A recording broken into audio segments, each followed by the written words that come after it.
We are back with another keyboard unboxing, and today we're taking a look at the Win Studios X65. It's a 65% gasket mount keyboard and it comes in two versions. You can get this E-white version with this yellow base plate here, or you can get the anodized black version that has a bunch of other colors for its base. And I gotta say, the quality of this case is immaculate. The top frame has a really nice E-white coating, the metal base has a really nice paint job, and you're also getting a very nice brass weight in the middle. This has a 7-degree typing angle, and you can see the E-white frame is on the top and on the bottom, sandwiching the yellow base. So the main base is actually protruding out, but you also get this really nice yellow accent all across the keyboard that really gives it a bit of flair. And the bottom has your typical spots to put in the rubber feet, and you also have the debossed branding of the Win X65 logo right above the brass weight. This keyboard does use hex screws to reduce any kind of stripping from Phillips screws, and I gotta say, the bolts on these hex screws are by far the highest quality I've ever seen on a keyboard. And once you take off the top frame and the bottom frame, all you're left is the yellow metal base. And as mentioned before, the quality of this case is really great, and you can tell from the gasket mount cutouts and the alignment nibs and the cutouts for the daughter board and cable that they took a lot of time into building and designing this keyboard. Now moving on to the internals, this is the PCB that we get. Once again, this is a 65% keyboard. You've got an LED indicator on the right hand side, you've got a caps lock indicator, you've got south facing hot swappable sockets, and we are getting a lot of flex cuts all around the PCB for maximum flex. You have full compatibility with 6.25U and 7U spacebars, which is why you have both north and south facing sockets for the home row. And you can also see that if you use a 7U spacebar, you do lose a key, but with the 6.25U configuration, you get two keys beside the spacebar. Next, the plate that's used on this board is made out of palm, which is really unique, but you can also get a carbon fiber plate as well. This is a very flexible and very lightweight plate, also very thin, and it's just slightly denser than polycarbonate. Now let's move on to all the foam that's being used on this keyboard, and there are a lot. We've got a case foam, we've got a PCB foam, we've got an IXPE sheet, a plate foam, and we also have a silicone sheet to top it all off. That's right, there are 7.5 millimeters of foam in this keyboard, so it is impossible for this keyboard to sound bad. And if we were to include the gasket mount foam, that's even more foam. So now let's move on to the building process. As usual, applying the gasket strips is the most tedious and most time-consuming portion of this keyboard build. But maybe that's because I want the strips to be perfectly in their spots, and thankfully there's a lot of clearance around the spots that it's pretty easy to put the strips in. And after applying all 16 strips of gasket foam on the frame, we can finally start off with the inner components of the keyboard. Of course, our first step is to lube our stabilizers, and the stabilizers that we're using here are the Durock V2s that come with a 7U and a 6.25U stabilizing bar, which is perfect for this keyboard. We're using Krytox 205 grade 0, and we are using the 7U configuration because this particular PCB doesn't have the holes for the 6.25 spacebar, so this is going to be my first 7U keyboard build. And for the first time ever on this keyboard, I will only be stabilizing the spacebar because I personally do not like having stabilizers on my delete key, my shift key, and my enter key because wobbling long keys has never been an issue for me. And we also got to put these standoffs on the PCB to help support the plate. Next, we need to put on the IXPE foam on top of the PCB. This IXPE sheet is basically a larger version of the foam pads that you can buy off KBD fans. And because we're using a 7U spacebar, we do need to cut a bit of the sheet off so that the stabilizer actually fits. Once again, the quality is really good when it comes to this IXPE sheet. The cutouts are precise, and you also have space for your stabilizers and all the different switch pin holes.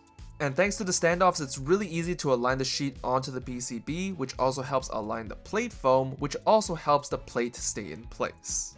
And after that, we can finally put on the silicone sheet on top of the plate and screw it down. And although it looks really messy right now, once we put the switches in, everything will even out by itself. And speaking of switches, I have the perfect switch here, and these are the cow switches with the ump stems by Infinity Key. These are linear switches with a 63.5 gram bottom out force. The housing has 5 pins and is also LED compatible. The stem is made out of ump, which is supposed to be smoother than palm, and the best part about this switch is that the stem has an elongated pole. This means the stem doesn't bottom out all the way through, and you can use cherry profile keycaps on the switch regardless of your keyboard being south facing or north facing. Now before putting on the switches, I was kind of curious to see if the silicone sheet was necessary or not. And when I did put the switches on the plate without that sheet, you can see that there's quite a huge gap between the plate and the switch housing. Not to mention the switches were also quite wobbly and unstable, so if you are going to build this keyboard, you definitely need that silicone sheet. I gotta say, these switches are probably the best switches for this particular keyboard. These switches are yellow and white, and the keyboard is white and yellow, so it's just a perfect match. And as you can see, as the switches fill up the plate, you can tell that the silicone sheet is starting to flatten out and become more presentable. And surprisingly, this keyboard also gives off some kind of Halloween vibe because you've got orange, you've got green, and you've got black. And at this point, I was ready to reassemble the keyboard, and then I realized I forgot the spacebar foam. But no matter, it was pretty easy to take the standoffs out, put them into the foam itself, slide it underneath the plate, screw it back in, and we were good to go again. And finally, we can bring out the case, put down the case foam, the PCB foam, connect the wire connector to the PCB, then center the plate over the gasket strips, and then we can finally put both frames of the housing back on, screw them together, and we're ready for the keycaps. And the keycaps that we're going to be using for this keyboard are the Gawk Bow keycaps from ePBT. These are dye sublimation PBT keycaps with a cherry profile and have a WS2 white profile, meaning it has more of a true white color to it. Honestly, I wanted to use some yellow keycaps so that I could further emphasize the yellow subcolor of the keyboard to make it pop. But the full white color scheme is like the next best thing, and I definitely love a nice clean keyboard, especially when it looks like a sleeper keyboard. And this is the final product. Looks absolutely amazing, so let's listen to the sound test.